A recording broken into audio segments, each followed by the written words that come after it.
Sziasztok, Gergely Éva vagyok, iparművész és zenész. Az idei Heritage Fesztiválra én készítem az Eszterlánc Táncegyüttes szatmári koreográfiájához a lányok ruháit. A felkérés Tihanyi Laci barátomtól érkezett, mert tudta, hogy iparművészettel és népi iparművészettel is foglalkozom, és megkérdezte, hogy lenne kedvem megvarni a lányoknak a ruhákat, én pedig boldogan mondtam a felkérésre igent. Előbb voltál énekesnő, és utána lettél iparművész? Gyerekkoromtól kezdve mind a kettő rész magával ragadott és beszippantott, és nekem az életem egyik nélkül sem elképzelhető. És abban a szerencsés helyzetben vagyok, hogy ez a két szerelem az életemben egyben a hivatásom is.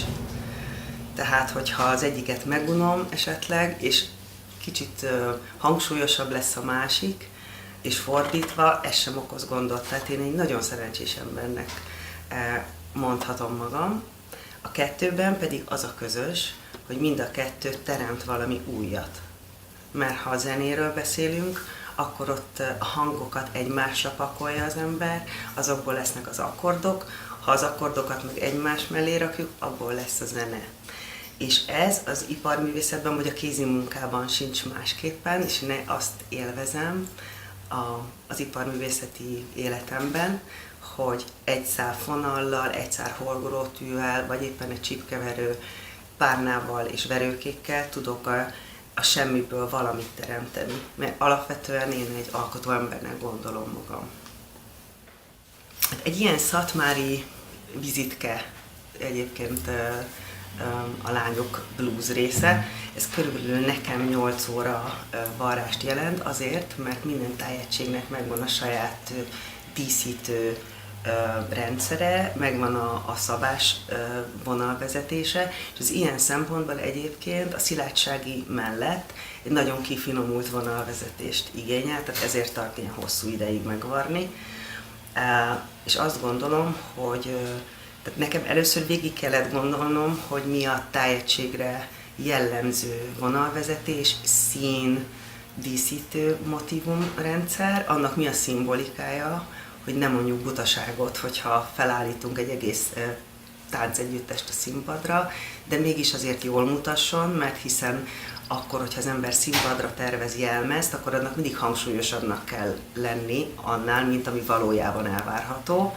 Tehát nagyon sok mindent kellett összefűzni, és hát remélem, hogy ez sikerült.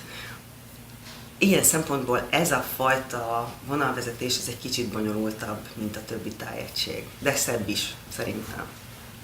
Hogy ezek a ruhák, amiket most készítesz, a vizitkék, azok mennyire autentikusak?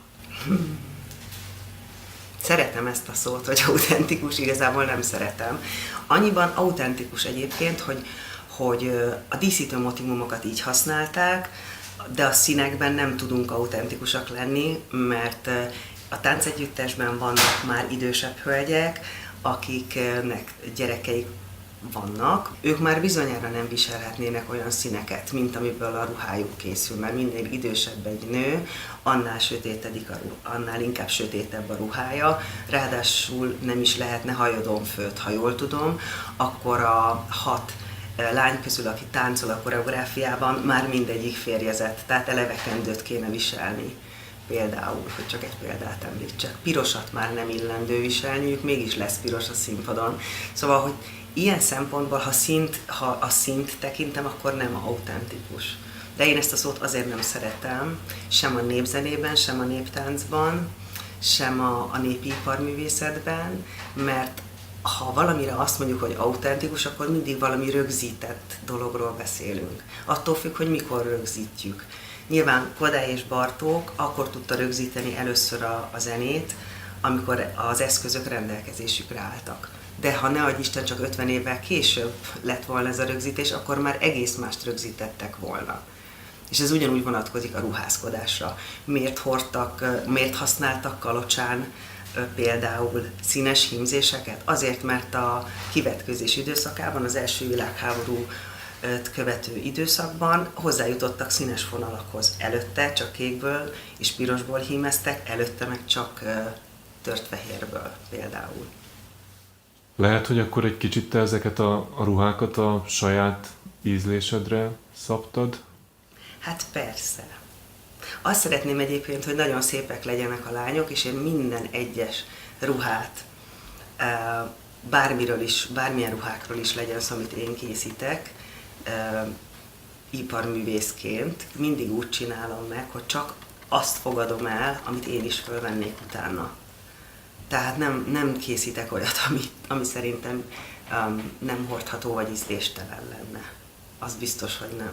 Tehát akkor addig fejtem vissza, legyen az varrásról, csipkeverésről, láncról, vagy éppen egy zenei stúdió munkáról szó, amíg én nem mondom azt, hogy én ezt nyugodt lelkiismerettel elengedem és átadom a megrendelőnek.